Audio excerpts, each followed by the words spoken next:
अस्सलाम वालेकुम dear students. आज हम अपना लेक्चर नंबर 20 स्टार्ट करने जा रहे हैं, जिसमें हम एक्सरसाइज 11.2 का question number 13 and question number 14 discuss करेंगे।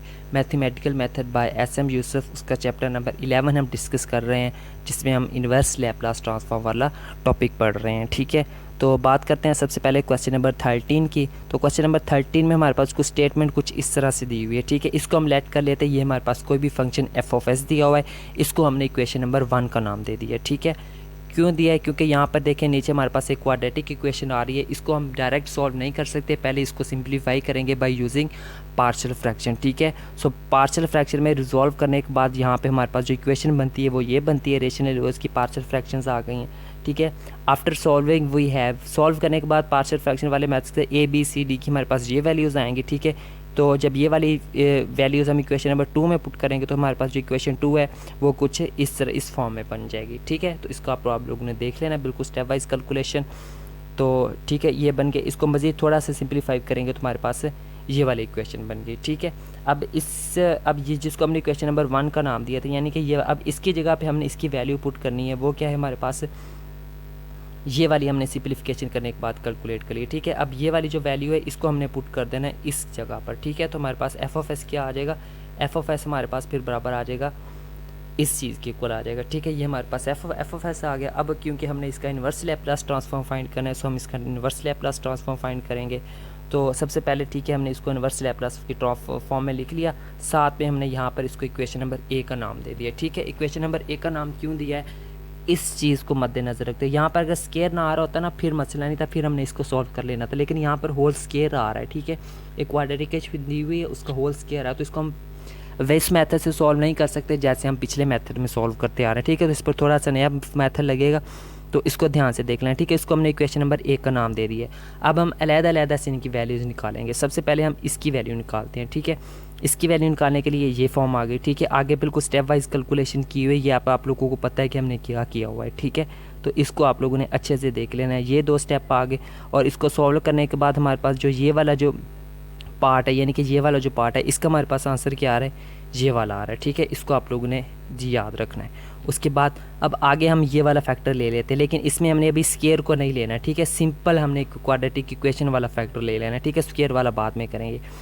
तो ठीक है, ये हमने वो स्केयर के बगैर वाला फैक्टर ले लिया। आगे इसको यहाँ पर 5 था, इसको भी हमने 1+4 की फॉर्म में लिख लिया। जो पहले 3 टर्म्स थी उसको हमने s+1 का स्केयर कर लिया, 4 को हमने 2 का स्केयर कर लिया। ठीक है, आगे इसकी कैलकुलेशन की तो ये आगे हमारे पास, जब इसको सॉल्व किया तो वहाँ पे हमने इसको शिफ्टिंग प्रॉपर्टी को हमने क्लोज कर लिया। ठीक है, सो स्केयर के यहाँ पर जो स्केयर आ रहा था हमारे पास ऊपर इक्वेशन में, ये जो स्केयर है इसके बगैर, यानी कि जो हमने ये वाला जो पार्ट लिया था, यानी कि ये वाला, इसका हमारे पास आंसर क्या आ गया, ये आ गया। ठीक है, अब हम ले लेंगे। अब हमने यहाँ पर एक फार्मूला यूज़ करना है। अब हम बात करेंगे वो स्केयर वाले को। ठीक है, डायरेक्ट हम उसको सॉल्व नहीं कर सकते, अब हमने एक फार्मूला यूज़ करना है। आप लोगों ने इस फार्मूले को ज़ुबानी याद रखना है। ठीक है, अगर कोई भी हमारे पास फंक्शन f(s) दिया हुआ ना, उसका हम इन्वर्स लैप्लास जो होता है ना, वो बराबर हमारे पास होता है इस चीज़ की, यानी कि 1/t inverse Laplace transform of derivative of f(s). ठीक है, जो भी f(s) दिया हुआ ना उसका डेरिवेटिव ले लेना है, साथ में उसका इन्वर्स लैप्लास लेना, और उस फंक्शन को 1/t से मल्टीप्लाई कर देना है। ठीक है, ये सिंपल फार्मूला है, इसको आप लोगों ने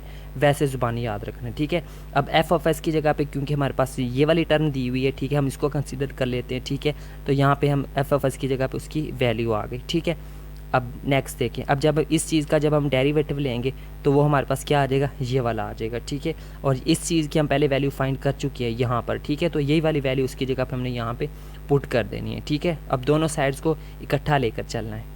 ठीक है, तो यहाँ पे हमने इसका डेरिवेटिव ले लिया और यहाँ पे हमने इसकी वैल्यू पुट कर ली। अब नेक्स्ट देखते हैं। ठीक है, अब नेक्स्ट ये वाला जो t था इधर आके क्या हो गया हमारे पास, इसके साथ फंक्शन के साथ मल्टीप्लाई हो गया। ठीक है, सिंपल कैलकुलेशन है। उसके बाद यहाँ पर ये वाली जो टर्म थी हमारे पास, ये वाला हमारे पास यहाँ पे वैसे आ गया। ठीक है, उसके बाद नेक्स्ट देखते हैं। ठीक है, सॉरी यहाँ पर फार्मूले में थोड़ी सी मिस्टेक है, यहाँ पर ना माइनस भी आता है। ठीक है, यहाँ पर हर जगह पर माइनस आता है। ठीक है, तो इसको ध्यान से। ठीक है, तो अब ये वाला जो माइनस है, ये वाला माइनस और ये वाला माइनस दोनों मिलकर क्या हो जाएंगे हमारे पास, प्लस हो जाएंगे। ठीक है, तो यहाँ पे इसको थोड़ा सा ख्याल कर लेना। ठीक है, थोड़ी सी कैलकुलेशन में मिस्टेक हो गई है, तो ये चीज़ बन गई। ठीक है, अब यहाँ से देखिए, अगर हम 2 को कॉमन लें, वो हमने 2 को कॉमन लिया, पीछे हमारे पास ये वाली फॉर्म रह गई। ठीक है, अब देखें हमारे पास यहाँ पे क्या आ रहा है, यहाँ पर देखें स्क्वायर आ रहा है, ठीक है। क्यों? क्योंकि हमने डेरिवेटिव लिया था। डेरिवेटिव जब आप इस फंक्शन का लेंगे ना, क्वेश्चन रूल इसके ऊपर अप्लाई करेंगे तो आपके पास यही है कि नीचे वाले का फंक्शन बन जाएगा, फिर नीचे वाले का वो जो क्या नाम है उसका स्क्वायर आ जाता है, ठीक है। अब ये चीज़ बन गई, एक साइड पे हमारे पास ये चीज़ आ रही है, ठीक है। अब यहाँ पे ये जो हमारे पास 2 आ रहा था, ये वाला 2 इधर आकर 2 के साथ नीचे आकर मल्टीप्लाई होगा तो वो क्या हो जाएगा 1/4, ठीक है। सिंपल कैलकुलेशन है। तो राइट हैंड साइड पर हमारे पास ये फॉर्म बन जाएगी, ठीक है। देखें अब अगर हम अपनी क्वेश्चन नंबर ए की बात करें तो देखिए उस वहाँ पर हमारे पास उसकी साइड क्या थी। अब यही वाली साइड देखिए हमारे पास ये बन गई है, ठीक है, यहाँ पर आ गई है, ठीक है। उसकी वैल्यू हमने क्या कैलकुलेट कर ली है, ये वाली। अब इन दो वैल्यूज़ को हम यूज़ करेंगे क्वेश्चन नंबर ए में, यानी कि एक हम ये वाली वैल्यू यूज़ करेंगे, इस वाले स्टेप की जगह पर उसकी ये वाली वैल्यू यूज़ कर लेंगे। और उससे पहले भी हमने एक फाइंड की हुई थी, यानी कि इस फंक्शन की हमने वैल्यू कैलकुलेट की थी, ये वाली जो कि हमें यहाँ पे दी हुई है, ठीक है। अब इस वाली वैल्यू और नीचे वाली वैल्यू को हम इन दो फंक्शंस की जगह पर यूज़ कर लेंगे, ठीक है। तो इन वैल्यूज़ को पुट करते हैं, तो हम यहाँ पर लिखेंगे putting values in equation number A, ये आ गया, ठीक है। इक्वेशन नंबर ए में पुट करेंगे तो हमारे पास कुछ ये फॉर्म बनेगी, उसकी मज़ीद कैलकुलेशन करेंगे तो ये हमारे पास इसका आंसर आ जाएगा, ठीक है स्टूडेंट। तो ये था हमारे पास क्वेश्चन नंबर 13। उसके बाद बात करते हैं क्वेश्चन नंबर 14 की, ठीक है। क्वेश्चन नंबर 14 में हमारे पास जो एफ ऑफ एस है उसकी हमारे पास ये वाली वैल्यू दी हुई है, ठीक है। इसको देख लेते हैं। सबसे पहले बाय यूजिंग फार्मूला, वही वाला फार्मूला यहाँ पर यूज़ करना है, ये वाला फार्मूला है, ठीक है।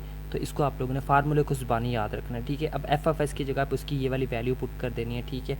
इस एफ ऑफ एस की जगह पे यहाँ पे मैंने उसकी वैल्यू पुट कर दी है, ठीक है, सिंपल,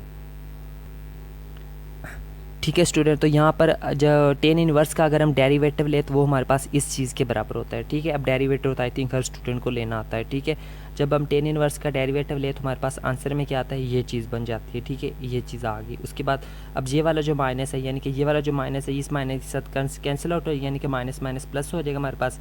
ये वाला जो नीचे एस स्क्वायर आ रहा है यहाँ पर ऊपर वाला एस स्क्वायर से कैंसिल आउट हो जाएगा। ऊपर वाला एस स्क्वायर कैसे है, यहाँ पर थोड़ा सा गौर करें। यहाँ पर जब हम इनका एलसीएम लेंगे तो एस स्क्वायर आ जाएगा। जब यहाँ पे इसका बटा 1 है, 1 को एस स्क्वायर से डिवाइड करेंगे तो एस स्क्वायर आंसर आता है। जो नीचे वाले का जो आंसर है फिर उसको ऊपर वाले से मल्टीप्लाई करते हैं तो वो हमारे पास क्या आ जाएगा, एस स्क्वायर प्लस ए स्क्वायर। और इन दोनों का एलसीएम क्या आ रहा था हमारे पास, एस स्क्वायर आ रहा था, ठीक है। अब बटे का बटा आ रहा है तो जो नीचे वाला बटा होता है वो कहाँ पर शिफ्ट हो जाता है, ऊपर शिफ्ट हो जाता है, ठीक है। जब वो ऊपर शिफ्ट हो जाएगा तो फिर यहाँ पे इस एस स्क्वायर के साथ इस एस स्क्वायर को हम कैंसिल आउट कर देंगे, ठीक है। ये चीज़ बन गई। अब यहाँ पे ये वाला ए हमने यहाँ पे इसको लिख दिया। अब ये वाली तो सिंपल फॉर्म बन गई, ए ओवर एस स्क्वायर प्लस ए स्क्वायर। अब इसका हमें पता है कि ये किस चीज़ के बराबर होता है, साइन ए टी के बराबर होता है, ठीक है।